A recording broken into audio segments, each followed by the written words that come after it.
Hi everybody, welcome to a special episode of Treehouse Knits. I have just returned from Vogue Knitting Live in New York City 2017. Had a great time and thought you might be interested in a short video on some of the stuff I did. I've broken it up into categories of my class that I took, the marketplace, and the runway shows. So those were the highlights of my trip. Of course, the main highlight of the trip was twofold, meeting a lot of great people along the way. To name one in particular, I enjoyed sitting by Tanya from the Island of Skye during my class.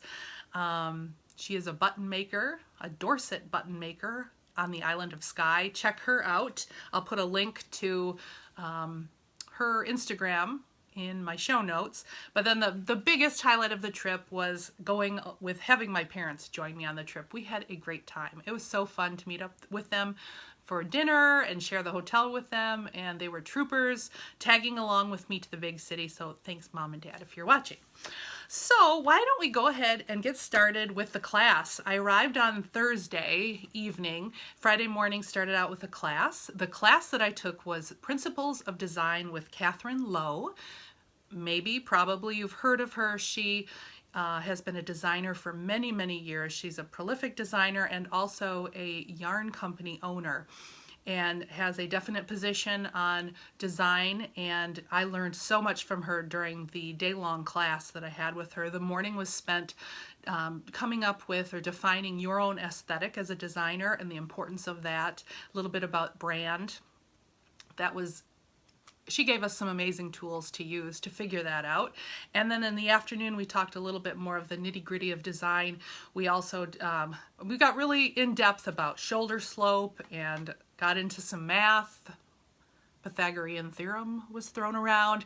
It was a great, great, great session. So couldn't have had a better class. If you ever have a chance to take a class with Catherine Lowe, I highly, highly recommend it. Actually Friday after the class, I had a few hours that I could go poke around the marketplace because it opened on Friday evening, and I thought I'd share with you some of the items that I purchased in the marketplace.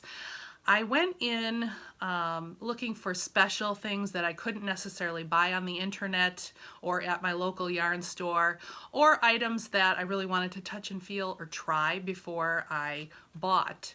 So that's kind of the lens that I went in with for the trip. So let me just start with a few things. My first stop, my first purchase of the evening, I've been following this mill, and actually it's a farm that they naturally dye. It's custom mill spun, small farm sourced, naturally dyed yarns by Lana Planta yarns. I hope I'm saying that right. Here is the information. What I thought was neat about my purchase, I got these two skeins. These are naturally dyed skeins with the exact same type of dye. The reason why they look different and they dyed up so differently is because of the different type of mordant that was used. And that's as far as I can get with describing. But the dye that was used for both of these was madder root. And one became a really deep purple, and this other one took on a golden color. I thought that this would be beautiful in a colorwork hat. So I really appreciated meeting the mother-daughter that run and operate Lana Planta Yarns. This is definitely soulful stash for me, and it is a Cormo Alpaca Rambouillet worsted weight. This one is the Cormo Alpaca Rambouillet. This one is just Rambouillet. And you can see a little bit of a difference in terms of the halo, if I get that in there. Both very soft. I've never worked with Cormo, so I'm really excited. And Rambouillet, of course, is a cousin of the Merino and has a lot of the same qualities as the Merino. Beautiful. Looks like it's going to be a very warm but lightweight wool. So that was my first purchase, and I was her first purchase of her day too. So again, Lana Planta Yarns. Then I'm not going to go in any particular order. I'm just going to kind of show you what I found. There was a vendor called Fabulou. They sold t-shirt yarn, and my hope is that I will use some of the t-shirts that we've accumulated as a family over the years. But they sold t-shirt yarn that was actually produced in t-shirt factories. Before it became a t-shirt, it was cut up into t-shirt yarn. It's very springy. I really like this color. It's a little more peachy than what it's showing it to be. It was a really good price for a lot of yarn. What caught my eye though about the booth was that they sold parts of bags that already had the holes punched so you could knit or crochet into it. So this would be the bottom of my bag. It's 100% cork. So I hope to knit some sort of basket or bag with this yarn, or maybe I'll crochet, I don't know. I just thought it was a really neat kit. And again, this is Fabulou t-shirt yarn company, and I'll have all the information. I'll have a link in my show notes as well. Then I hit the Freya Hand Paints booth. The sweater I'm wearing right now is a yoke sweater that I used the Freya Hand Paints for the yoke, and then I used a Swan's Island for the bottom of the sweater. And I love the use of the Freya Hand Paints for that application. So I have some gray quince that has been in my stash for a long time that I thought, oh, I'd like to make a cardigan with that same concept. So I found this in the Freya Hand Paint section. This is the sport weight, and I just thought it would go really nicely with gray. This color is called Neon, and I was told that the orange section is actually, when you put it in black light, it will glow. Not that I'm out at the clubs in the black light anymore, but I thought that was kind of fun, and I think it'll really make the gray sweater cheery and fun to wear. This is it's 100% wool, and it's their Ombre Grande 75 gram sport weight version. While I was in the booth, I was walking out of the booth, and the owner chased after me and said, I love your sweater, I've loved what you've done, I'd love to give you a free pattern for using my yarn. And I thought that was so cool of her. So she gave me this pattern for this beautiful shawl called the Shifting Sand Shawl. Looks like it'll be a relatively easy pattern to follow, and I just really appreciated that from the owner of Freya Hand Paints. It was really nice of her and made me feel good about my sweater for sure. Okay, so I also picked up, Stephen B had a booth there with Do You Knit, the yarn store out of New Jersey, and he has some 3 Irish girls Stephen B inspired yarn, and I picked it up because of the hat that was knit next to it, and I will insert a picture here of what happens to this yarn when you knit it up into a hat.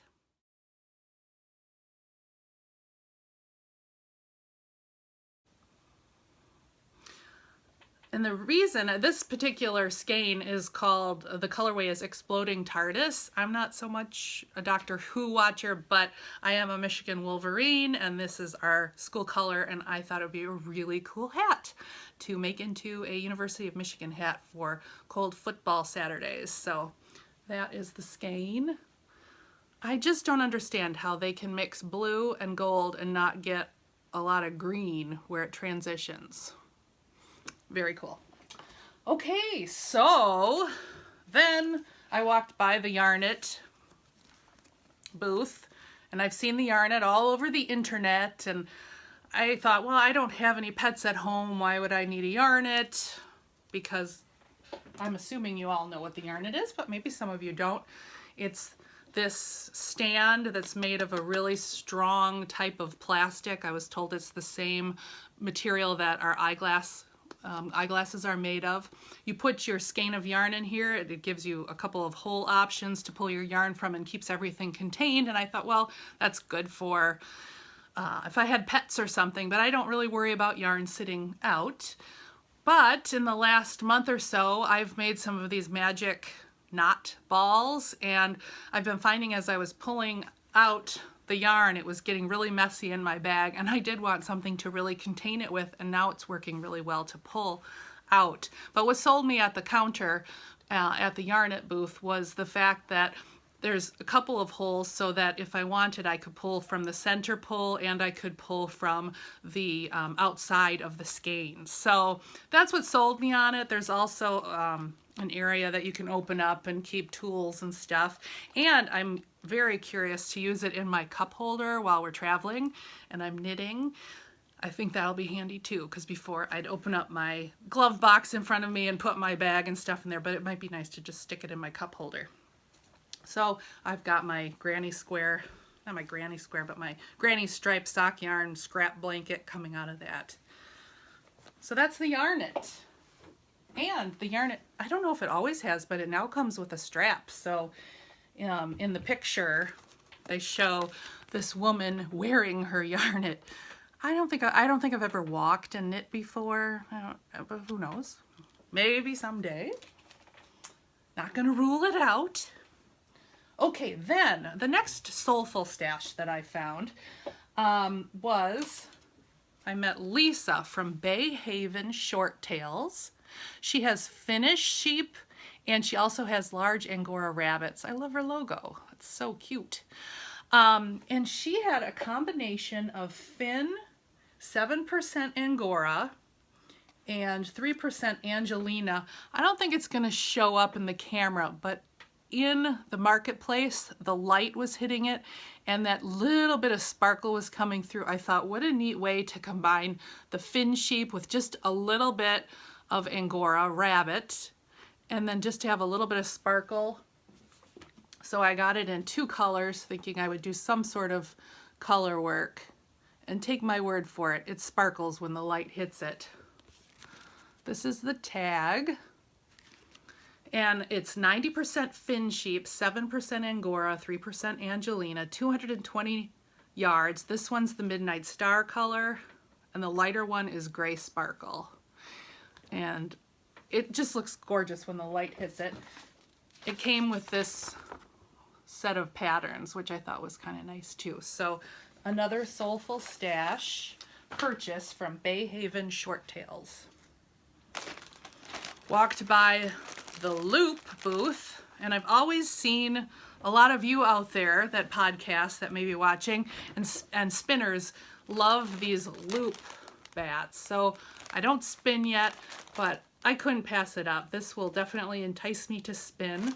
This is all let's see, this is a merino nylon Angelina mix. When I bought it, I did not know there was sparkle in it because you can't really see the sparkle, but now I do see a little. I like the coloring. I liked that mossy green with that purple and teal and then the black. And to use it, you just pull this out and spin it. So I think this will really be a fun loop bat to practice on as I learn how to spin at some point. There's their card. You can check them out. And then finally at the marketplace, Stephen Willett was there with his fiber art tools. Beautiful, beautiful tools, wooden tools for knitters and crocheters and anyone in fiber arts. He had in the front of his booth, he had these tools. They were in different types of wood. I was drawn to this bluish stained wood. This is called his lucette. I hope I'm saying it right. But it is used for making cording. And the lucette came with a set of instructions as well as links to some videos to make the cording. And I watched him do it, and it was really neat. This particular design dates back to the Vikings, and they used this type of design tool to make rope and cording. So I'm excited to give it a whirl. There's a lot of applications in knitting that I can use for this. It makes a square I-cord instead of a curved I-cord, and depending on the weight of yarn, that gives you the thickness of the cord you're making, and then you can go back in with your cord and make a rope using the cord and just keep going and going as thick as you want. So that's a tool that I look forward to playing with as well. So that was my experience in the marketplace. It was a lot of fun just walking around, meeting the individuals behind a lot of these companies and meeting a lot of you in the marketplace that were there too. The other highlight, another highlight of the weekend was actually the runway shows for me, specifically the Vogue Knitting runway show and the Malabrigo runway show. It's amazing when you can actually see the articles of clothing in person. Granted, they're on, 6 foot tall, perfect models, but to be able to see how the garment moves as the individual walks, and just to see the back and all the design details that a picture in a magazine doesn't give you, was so inspiring and neat. When you sat down for the fashion shows, they gave you this particular handout that had everything that was being walked in the show and the information on it. And when I gave a quick view of what was going to be shown, there were a few that I was really interested in, but boy, when they are actually in person, it makes sense. But I just never thought about it that way. When they were live in person, there were a few others that I added to my queue. So if you can ever do a runway show, I highly recommend it. The Malabrigo handout that they gave us looked like this. Lots of information, and even on the back of their handout, they gave us a free pattern, which was really cool. Just a simple pattern. Seeing the Malabrigo knit up live made me really want to look a little bit more into more Malabrigo for some projects, because I found that the way that they dye really shows off the stitch patterns well. The patterns seem to not get lost in a lot of the variegated skeins coming from Malabrigo. So just beautiful. Enjoyed watching those shows so much. So that kind of rounded out my Vogue Knitting Live experience. The last thing that I wanted to mention that I came across, and I'd seen it before Vogue Knitting Live in a magazine, I believe, but Cascade Yarns is celebrating their 30th anniversary, and with that they are doing a knitted Afghan knit along. So they have 30 squares that will be coming out, and you can join in for free. You can get these squares emailed to you if you sign up at cascadeyarns.com. The first square is done from the center out, so it's a little bit more challenging, but if you're up for a little bit of a challenge, you'll be really happy. But I do believe that some of the squares will be a little simpler too. So if you're a newer knitter, don't be intimidated by that first square. I would just sign up and see what you get. If anything, it's just a great way to get some new stitch patterns to put in your knitting toolbox. But I thought that was such a neat thing that they were doing. Celebrate through 2017 with this exciting knit along. Of course, they want you to use the 220 superwash, but sign up for 30 new squares, which will be sent to you every few weeks. At the end of the year, you'll have a beautiful heirloom. So check that out. So I hope you enjoyed my little recap of Vogue Knitting Live in New York City. I had a great time. I highly recommend, if you want some inspiration and are able to attend one of these shows. It's just really a great time. I do have some video of the event coming up, so check that out, and I will see you on the next podcast of Treehouse Knits. Thanks for watching. Bye. Here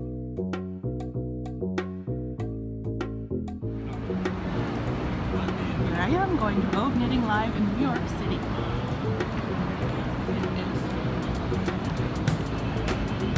Thursday morning. Sorry, it's Friday morning.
Let me trade the Pirate's Blazer.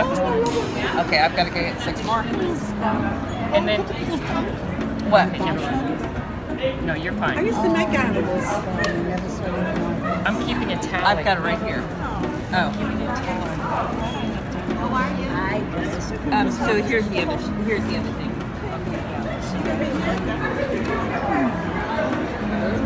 These are all the knit squares? Yes, it is.